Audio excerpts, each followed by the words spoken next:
అందరు నమస్తే.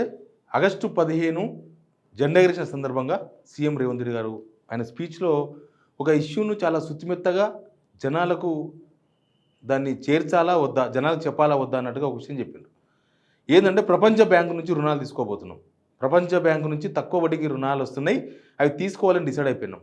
ఈయన ప్రపంచ బ్యాంకు రుణాలు తక్కువ వడ్డీకే వస్తాయి, కానీ అదొక యమపాష అంట టైప్ ఉంటుంది. ప్రపంచ బ్యాంకు నుంచి రుణాలు వేరే రాష్ట్రాలు ఎందుకు తీసుకోలేదు, మన రాష్ట్రం ఎందుకు తీసుకొని ఉబలాడ పడుతుంది?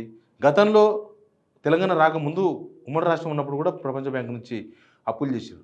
తెలంగాణ వచ్చిన తర్వాత ఇప్పటిదాకా ప్రపంచ బ్యాంకు నుంచి ఎట్లాంటి లోన్ తీసుకోలేదు. ఫస్ట్ టైం ప్రపంచ బ్యాంకు అప్పు పెడుతుంది మన తెలంగాణ ప్రభుత్వం. దేనికోసం అంటే మూసీ ప్రక్షాళన కోసం, మూసీ బ్యూటిఫికేషన్ కోసం, మూసీ రివర్ ఫ్రంట్ డెవలప్మెంట్ కోసం అని చెప్తున్నారు. నిజానికి ప్రపంచ బ్యాంకు నుంచి అప్పు తీసుకొచ్చి మూసీ రివర్ ఫ్రంట్ డెవలప్మెంట్ చేయాల్సిన అవసరం ఉందా అనేది ఒక క్వశ్చన్. ప్లస్ ప్రపంచ బ్యాంకు నుంచి అప్పు తీసుకుంటే మన మీద పడే పిడిగింది, జనాల మీద పడే పిడిగింది, గతంలో అనుభవాలు ఏం చెప్తున్నాయని చాలా ఇంపార్టెంట్.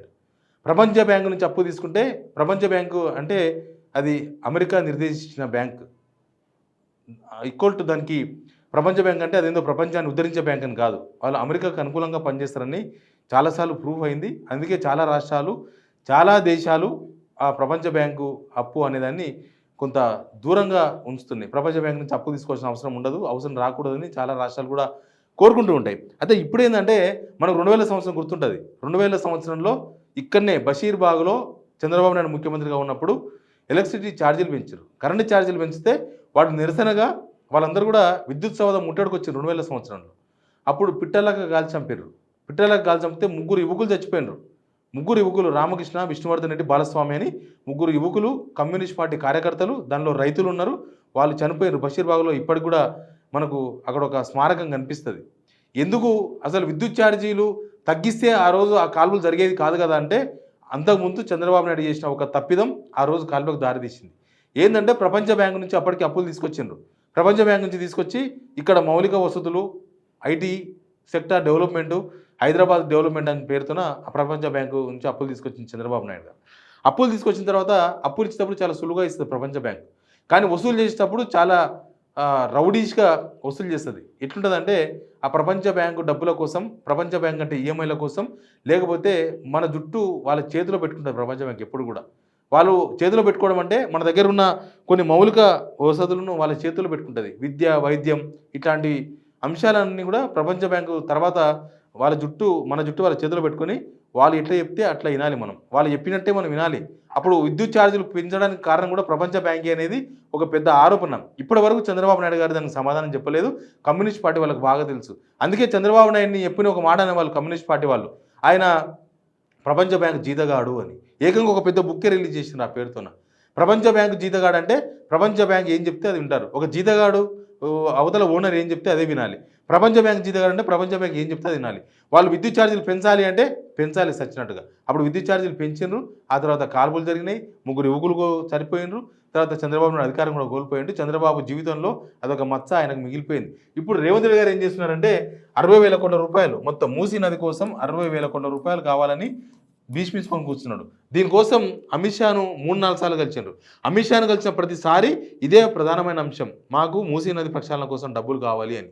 కానీ అమిత్ షాకు తెలుసు మూసీ నది ప్రక్షాళన హైదరాబాద్కు, తెలంగాణకి ఎంత అవసరమో ఆయనకు తెలుసు. కాబట్టి ఈ విషయంలో ఆయన కొంత స్తబ్దుగా ఉన్నాడు. ఆయన ఇప్పటిదాకా దాని మీద స్పందించలేదు. సెంట్రల్ గవర్నమెంట్ నుంచి రావాల్సిన ఫండ్ మూసీ నది కోసం ఎంత రావాలో ఒక పద్ధతి ప్రకారం అంతే వస్తుంది. ఒక 2,000 కోట్లు, 1,500 కోట్లు పెట్టి మూసీ ప్రక్షాళన చేస్తామంటే ఇబ్బంది లేదు ఎవరికి కూడా. కానీ 60,000 కోట్లు, 1,50,000 కోట్లు అంటే మాత్రం అది జనాలకు ఇంపాక్ట్ చూపిస్తుంది. నెక్స్ట్ మన ఛార్జీలు, కరెంట్ ఛార్జీలు పెంచినా, బస్ ఛార్జీలు, ఇప్పుడు బస్సులు ఫ్రీగా ఉన్నాయి, నెక్స్ట్ దానికి సమానంగా ఇంకేదన్నా పెంచినా అది రేవంత్ చేతిలో ఉండదు. ప్రపంచ బ్యాంక్ ఏం చెప్తే ఖచ్చితంగా అదే వినాలి. ప్రపంచ బ్యాంకు నుంచి లోన్ తీసుకుంటున్న రాష్ట్రాల సంఖ్య తగ్గిపోతున్నది, ఆల్మోస్ట్ జీరోకి వస్తున్నాయి. మళ్ళీ మన తెలంగాణ ప్రభుత్వం ప్రపంచ బ్యాంకుతో అప్పు ముందర పెట్టుకున్నది. 1944లో ఈ ప్రపంచ బ్యాంకు ఏర్పాటైంది. అప్పటి నుంచి వాళ్ళు ఏం చేస్తారంటే పేద దేశాలకు అప్పులు ఇవ్వడం, తర్వాత ఆ పేద దేశాలను, పేద రాష్ట్రాలను కునారిలింపజేసి, వాటిని నశింపజేసి అక్కడ ప్రజాస్వామ్యాన్ని నాశనం చేస్తారు ప్రపంచ బ్యాంక్. అందులో భాగమే ప్రపంచ బ్యాంక్ని అన్ని రాష్ట్రాలు పక్కన పెట్టినాయి. కానీ ఇప్పుడు మాత్రం మళ్ళీ తెలంగాణ ప్రభుత్వం ప్రపంచ బ్యాంక్ మీద డిపెండ్ కావాల్సి వస్తుంది. ఇక్కడ ఆల్రెడీ ఆర్బీఐ నుంచి అప్పులు తీసుకుంటున్నాం. తర్వాత ఎఫ్ఆర్బిఎం పరిధిలో సెంట్రల్ నుంచి రావాల్సిన ఫండ్స్, లేకపోతే సెంట్రల్ పర్మిషన్తో రావాల్సిన అప్పులు అవన్నీ కూడా మనం తీసుకుంటున్నాం. ఇప్పటికే 50,000 కోట్ల అప్పులు చేసింది. 8 నెలల కాలంలో ఈ సర్కార్ 50,000 కోట్ల అప్పులు చేసింది. 50,000 కోట్ల అప్పులతో ఏం చేసిందంటే మేము పాత ప్రభుత్వం చేసిన అప్పులు తీర్చామంటారు. కానీ కొత్తగా కొత్త స్కీమ్ అమలు చేయలేదు. కొత్తగా పెద్దగా జనాలకు ప్రయోజనం కలిగే స్కీమ్ ఏది అమలు చేయలేదు. ఎవ్వరికి ఇప్పటివరకు ఓటర్‌గా చూస్తే ఏ ప్రజలకు ఎవరికి ప్రత్యక్షంగా ₹1 బెనిఫిట్ జరగలేదు 50,000 కోట్ల రూపాయల్లో. మళ్ళీ ఇప్పుడు ఈ 60,000 కోట్ల రూపాయలు ప్రపంచ బ్యాంక్ నుంచి అప్పు తీసుకొచ్చి ఎవరి కుంప ముంచబోతున్నారు అనేది చర్చనీయాంశంగా మారింది. తక్కువ వడ్డీతో అని తీసుకొస్తే అది మన కుంపన మునిగే అవకాశం ఉందనేది చాలామంది విశ్లేషకులు రాస్తున్నారు. ఈరోజు పేపర్లో కూడా దానికి సంబంధించిన విశ్లేషణలు వస్తూ ఉన్నాయి. దానికి వాళ్ళు ఏం చెప్తారంటే ప్రపంచ బ్యాంక్ వంటి సంస్థలు రుణాలు డాలర్ డినామినేషన్లో ఉంటాయి. రూపాయి బలహీనపడ్డ ప్రతిసారి వడ్డీ సంగతేమో కానీ అసలు మొత్తమే భారీగా పెరుగుతుంది. రుణాలు ఇవ్వడానికి ప్రపంచ బ్యాంక్ పెట్టే షరతులతో తెలంగాణను పీల్చి పిప్పి చేయడం ఖాయం. ఇలాంటి రుణాల వల్ల ఎదురయ్యే దుష్పరిమాణాల్లో విద్యుత్ ఛార్జీల పెంపుతో పాటు ఆర్టీసీ ప్రైవేటీకరణ ఇట్లాంటి దుష్పరిమాణాలు కూడా జరుగుతాయి. ప్రైవేటీకరణ అనే ఇష్యూను ప్రపంచ బ్యాంక్ ఎప్పుడు ఎంకరేజ్ చేస్తూ ఉంటుంది. ఇంకొకటి ఏంటంటే ఒక డాలర్ ఇష్యూని ఒకటి ప్రస్తావించారు. మనకు వాళ్ళకు డాలర్ రేట్ పెరిగింది, రూపాయి రేటు తగ్గింది, ఇట్లాంటివన్నీ చెప్తూ ఉంటాం. ఇప్పటికి ₹83 మన ₹83 పెడితే ఒక డాలర్ రేపు ఇంకా పెరిగిపోతాయి. వాళ్ళకు డాలర్ రూపంలో మనం అప్పు చెల్లించాల్సి వస్తుంది ప్రపంచ బ్యాంక్కి. కాబట్టి ఆడ ₹100 ₹120 అయిందనుకోండి డాలర్, మన దగ్గర డబ్బులు ఎక్కువ ఖర్చు అవుతాయి. మనం కట్టాల్సిన డబ్బులు ఈరోజు ₹5,000 అయితే డాలర్ రేటు పెరిగే కొద్దీ ఇది 6,000 7,000 ఈఎంఐ పెరుగుతూ ఉంటుంది. ఇంట్రెస్ట్ రేట్ తక్కువనే మాటనే కానీ డాలర్ రేటు పెరిగినప్పుడల్లా దాని ఎఫెక్ట్ మనం కట్టే అప్పు మీద మనం కట్టే ఈఎంఐ మీద ఉంటుంది.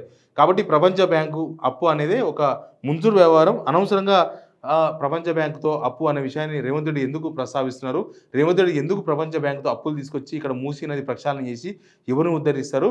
మూసీ నది ప్రక్షాళన కావడంతోన ఎన్ని ఎకరాలకు నీళ్లు పడతాయి, ఎంతమంది రైతులకు నీళ్ళు వస్తాయి, ఎంతమంది లేకపోతే ఎన్ని పట్టణాలకు తాగునీరు ఇచ్చే అవకాశం ఉంటుంది అనేది కూడా ఒక పెద్ద క్వశ్చన్ మార్క్గా కనిపిస్తుంది. మూసీ నది ప్రక్షాళన అనేది ఒకటి, దానికి ప్రపంచ బ్యాంకు అప్పు తీసుకొచ్చి చేయడం అనేది రెండో తప్పుగా చాలామంది అభిప్రాయపడుతున్నారు. ఈ ప్రపంచ బ్యాంకు అప్పు అనేది డైరెక్ట్గా ప్రతి ప్రజల పైన, పుట్టబోయే ప్రజల మీద, తెలంగాణ పౌరుల మీద చాలా ఎఫెక్టివ్గా పడే అవకాశం కనిపిస్తుంది. Please subscribe signal TV.